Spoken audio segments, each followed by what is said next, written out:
Hi there. Thanks for checking this channel, Infertile Mama. I haven't been on as frequently as I hope to have been. It's been just a crazy fall getting the kids back in school and everything else I'm getting myself into. I just wanted to touch up really quick on one topic that I have been asked a few times, and in case anybody is curious to know, when they find out I've adopted, they say, was it open or closed, and which is better? If you'd asked me this question before I had adopted, especially when we were going through infertility, I would have said, by far, I want a closed adoption. I don't want to know the birth family. I want to pretend they don't exist so that I can just focus on my baby and feel like a real mom and not like someone that is taking care of someone else's baby. That's how I felt. And there might be some of you out there that feel the same way, that don't want to acknowledge that there's even an adoption. Just pretend it didn't happen and the baby came a different way. And that's the only way I thought I could handle adoption, is if I just pretended that the birth family didn't exist. And that's not fair to anyone. It's not fair to the birth family especially, and it's not fair to the child. And that was just my mentality at the time. And with Abigail, our first daughter, and the whole, they wanted it to be closed as well. They didn't know who we were and they wanted to keep it that way, or so they said. And then after the baby was born, everything got turned upside down. Our whole worlds were turned upside down. And I felt like until I met them, I was not okay. And when I met them, I was better, even though we hadn't resolved the legal issues. I was doing a lot better knowing who they were.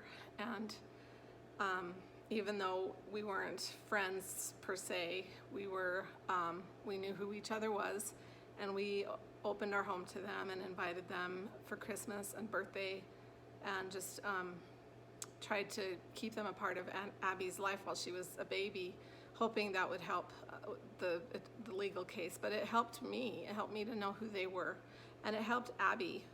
And as she's gotten older, she's gotten a lot more curious, and it's been good for her to see her heritage and her culture. And I mean, it's the same as mine. We're both of Mexican descent, but when she sees her birth mom, she can see someone who looks just like her, and there's no mystery. And I think as she becomes a teenager, she could romanticize her birth family if she didn't know who they were.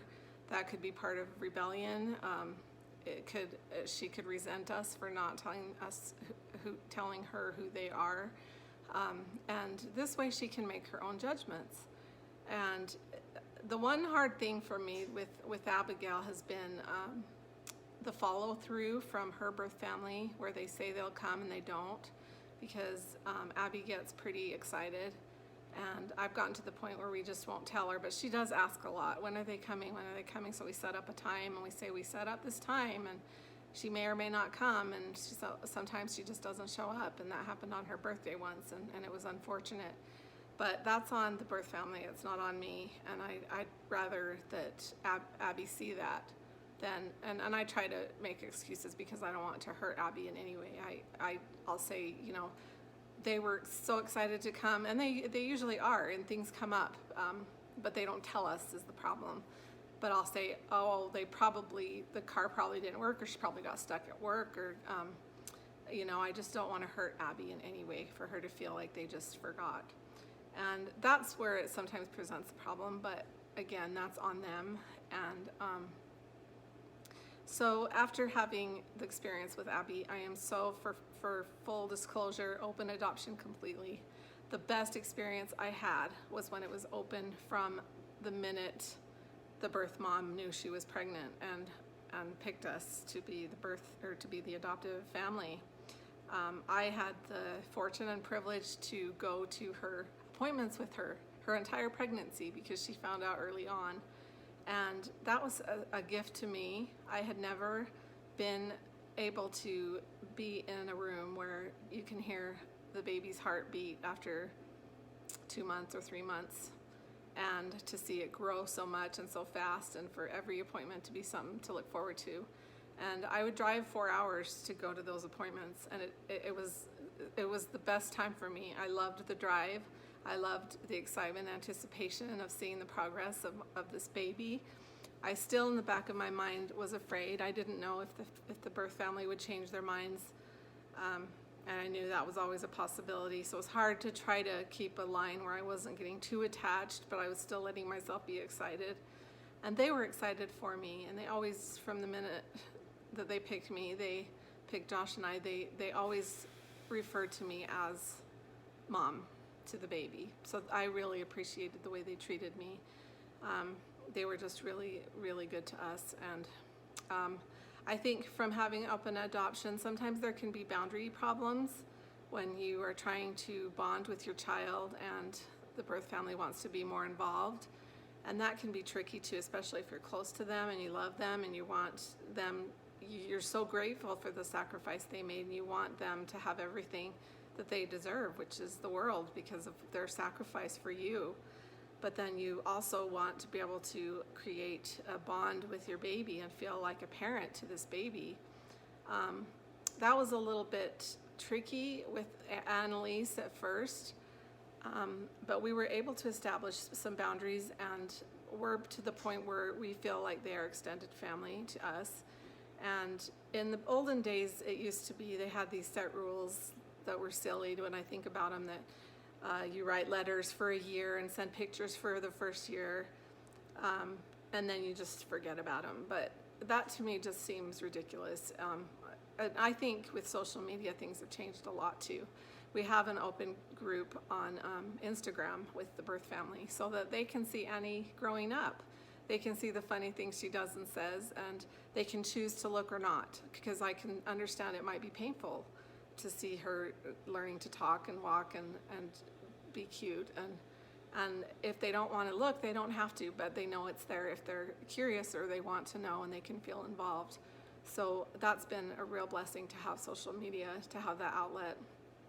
And like, we just went up to Lagoon in August and met up with the family and just picked up where we left off. Like, their extended family, like I said, they're just such good friends to us, and it makes me happy for Annie, because she will know that they love her so much. And it's a little bit hard for Abby because we don't have the same relationship with her birth family. So it's some tricky water to tread, I'll admit, but closed is just hard. Closed is hard for everybody. It's hard for the child. In the end, when they get older, they will be curious. I'm sure it's hard for the family, the birth family, and it becomes hard for the adoptive family too. So I don't think closed is even very popular anymore at all. Maybe there's some adoptions that go closed, but open is kind of what researchers and just people that have looked into it have found, that open adoption is a lot healthier for everybody involved. And I personally can say that it is from experience and having gone both ways. So if that helps you answer that question, then I hope I can help you. And if you're looking at adoption, don't be afraid of an open adoption like I was. Pray about it if you are. Try to see the good and what you can bring. The baby can never have too many people love them. That's impossible. So it's just more people that love them. So that's my message for you. Thanks for checking in.